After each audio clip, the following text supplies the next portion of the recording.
Hello friends संतरी blog का सरी का चैनल सामान को सगुन दाराम तेहें दो पटल आलू पोस्तो निरामिष उतु कते दिखा बोना और नय तरह आलू और पटल आलू फर्चा करते गेट करते रेडी करते पे नेल दाड़े कन पूरी रेडी करते टुपटर इन दोहोगा और पटल दो बार पीस इन करा का सेना दो पे पीस और हुडिन्या को दो कज को दो बार पीस और आलू दो सेना दो 4 पीस और हुडिन्या को दो बार पीस गेट इन नय तरह और नासे नासे गेद नासे नासे होयो का पटल हो आलू हो नय तरह नासे नासे होयो हुआ हाडे हाडे आलू हो हाडे हाडे होयो का और नय तरह निरामिष तेहें तीन उतु नय जहाँ जहाँ लगा पोस्तो रिद चीनी कज तलांग और आदा और सामान्य कज तलांग मरीच तेजपाता रोहड़ मरीच गुंडा सासांग गुंडा धने गुंडा और सुनुम जीरा गुंडा बुलुंग और गोटा जीरे नोआ को लगा जेहेतु निरामिष ताई पेंयाज रसुन बनी एमा कना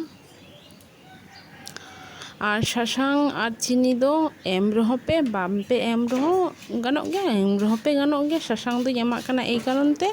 सासांग दो नेल जोंग लगित ते पोस्तो जदि एमा सासांग जदि बाम एमा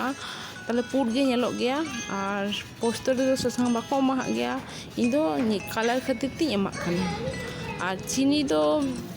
जते कज हेड़ेम हेड़ेम पोस्तो कना तो जस्ती झाल हो बांग जमो गया और उना खातिर ते सामान्य चीनी एमा कदा जेहेतु कलर हो कलर प्लस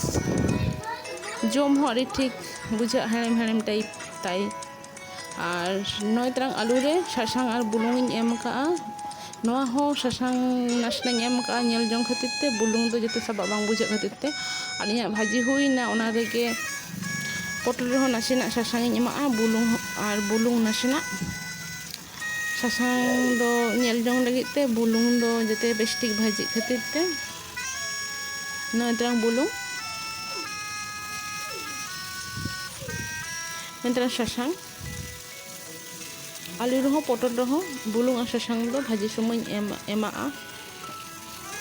आना भाजी भाजी नय नासे नासे कज चिपका हुआ जहाँ को दाग तान खान जो अंजित चाबा भाजी रेगे नासे नासे चिपका जो पटल गे और पटल दमे हेंदे लेन खातिर ते एटा सुनुम दुल के नय तरह और ओना सुनुम ललोयना ओना सुनुम रेगे गोटा जीरा रोहड़ मरीच खांजो के साउते तेजपाता और ओना रेगे आदा रिद और जहाँ जहाँ मसला पुइलो रे पे नेल थे ओना कोगे नोआ रेगे नासे नासे भाजी करते नोआ रेगे पटल भाजा आलू भाजी खांजोया नय तरह नोआ घंटा पड़ा लेनखान गे भाजी भाजी लेनखान गे सामानो कज तलांग दाग एमा नय तरह अड़ी सहज रेसिपी कना चे इन लया और नय तरह भाजी भाजी हुईना नितो तो दाग इन दुला सामानो कज तलांग बुलुंग नितो परिमाण मतो जते आलू इसिनो लेका दाग इन दुला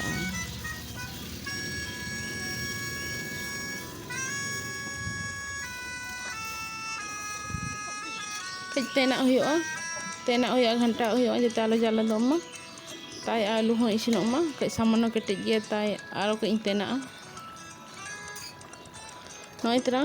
पूरी हुईना आलू हो इसिनना नितो दो पोस्तो एमा पोस्तो कज घंटा हुआ पोस्तो मुचाद लगे एमा हुआ साउते चीनी और बुलुंग सामान्य एमा थे ताई बुलुंग कम लेन खातिर बुलुंग और एमा चीनी हो और नितो दिन आड़गोया नय तरह आलू हो इसिनना माखा माखा हुईन तिया नितो दिन आड़गोया नय तरह पूरी आंजेद आकना जेहेतु नय तरह आड़गो के नेल दाड़े कान गे पाडी चरक नेलोग कना सिबिल गे और नोंका गे पटल आलू पोस्तो निरामिष उतुई तबन पे ओड़ा रे बार करे और कुसिया खान पे लाइक कमेंट शेयर और सब्सक्राइब तीन पे इन चैनल रे और नोका उतुई पे मा ताहले जोहार।